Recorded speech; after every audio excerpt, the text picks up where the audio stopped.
Pernah nggak kalian mengalami hal yang di luar nalar pikiran sewaktu ada di jalur yang kalian lewati? Entah sedang mengendarai mobil atau motor?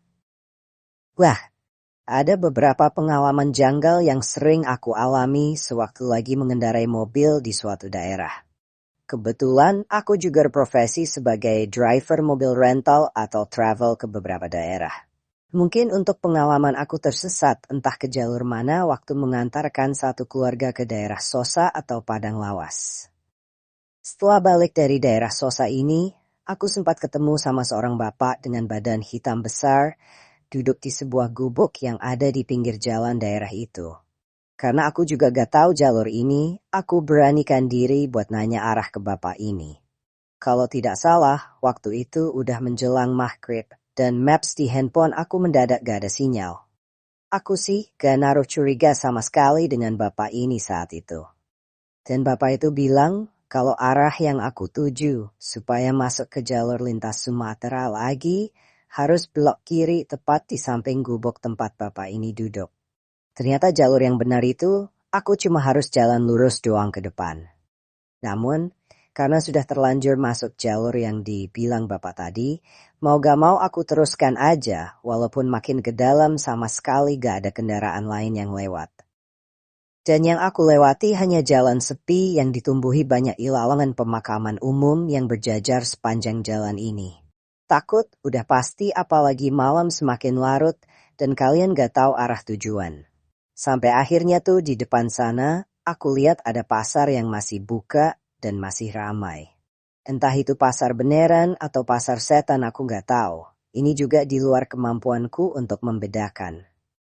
Yang pasti ada seorang bapak tua yang berdagang mainan yang menunjukkan aku jalan yang benar untuk terus aja ngikuti jalan ini sampai mentok blok kiri dan aku bakal ketemu jalan utama yang aku tuju.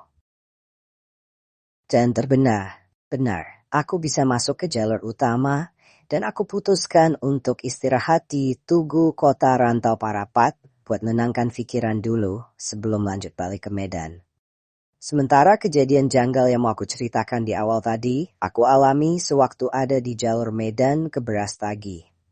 Waktu itu kebetulan aku dapat tawaran untuk mengantarkan satu keluarga yang memesan jasa rentalku untuk berobat alternatif atau dengan penanganan obat-obat herbal. Untuk lokasi yang kami tuju saat itu sekitaran Gundaling Brastagi. Kami berangkat dari rumah sekitar jam 11 pagi dan tiba di tujuan sekitar jam 4 sore. Karena pada saat itu pasien di tempat ini cukup ramai, jadi kami harus antri sampai tiba bagian kami buat masuk ke dalam rumah si bapak. Ternyata saking banyaknya yang datang, bagian kami masuk itu di jam 7 malam selesai maghrib.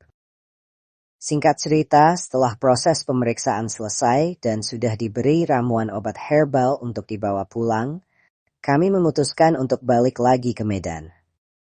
Namun, karena cuaca malam itu mendadak hujan deras dan bagi yang sering melintas di jalur Brastagi, saat hujan deras pasti emang bakal sedikit was-was. Selain karena jalur yang berkelok tajam, sudah pasti jalan ini bakal ditutupi kabut tebal. Si bapak sudah menyuruh kami untuk bermalam saja dulu dan melanjutkan perjalanan esok pagi lagi. Kebetulan mereka memang menyediakan kamar untuk para tamu yang bermalam. Namun, keluarga yang aku bawa ini menolak dengan alasan salah satu dari mereka harus pergi bekerja pagi-pagi sekali esok hari. Akhirnya, kami tetap melanjutkan perjalanan pulang ini di jam 10 malam. Dan ternyata yang aku pikirkan terjadi, sepanjang jalur ini penuh kabut tebal, sampai membuat pandanganku itu benar-benar terhambat. Jarak pandang yang hanya beberapa meter ke depan membuat aku harus ekstra hati-hati.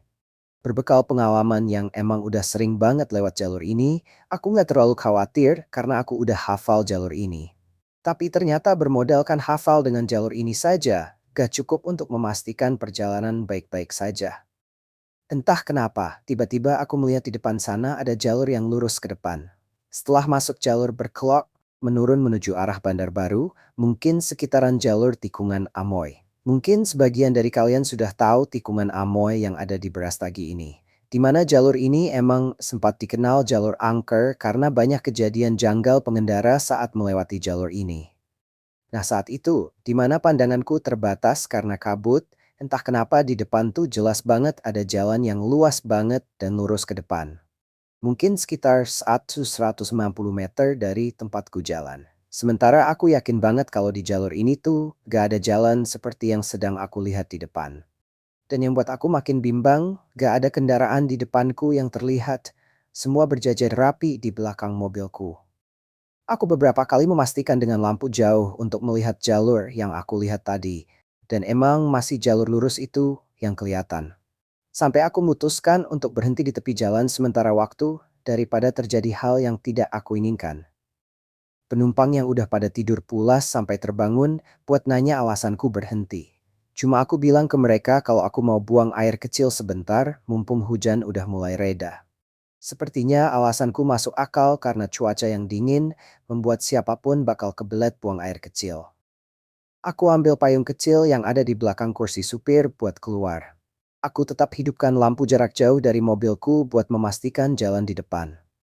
Gak lama aku turun dari mobil, saat aku mau jalan ke depan searah lampu mobilku, aku dikagetkan sama suara klakson dari pengendara lain yang melewati mobilku. Woi bang, mau ngapain di situ? Awas jurang itu. Sontak saat itu juga memang benar kalau di depanku itu emang jurang dan sama sekali gak ada jalur lurus dan luas yang tadi aku lihat. Aku langsung buru-buru balik ke mobil, menenangkan pikiran sejenak sebelum lanjut jalan lagi ke jalur yang memang udah benar kalau harusnya aku berbelok ke kanan, bukan malah lurus ke depan mengarah ke jurang. Entahlah, saat itu aku cuma mikir kalau gak diklakson pengendara tadi, mungkin udah celaka. Dan aku mulai mikir, mungkin hal-hal seperti ini yang sering membuat banyak pengendara celaka. Karena kurang fokus dan bisa jadi karena pandangan mereka dialihkan oleh hal lain. Ada gak dari kalian yang pernah mengalami hal serupa macam ini? Coba komen di bawah.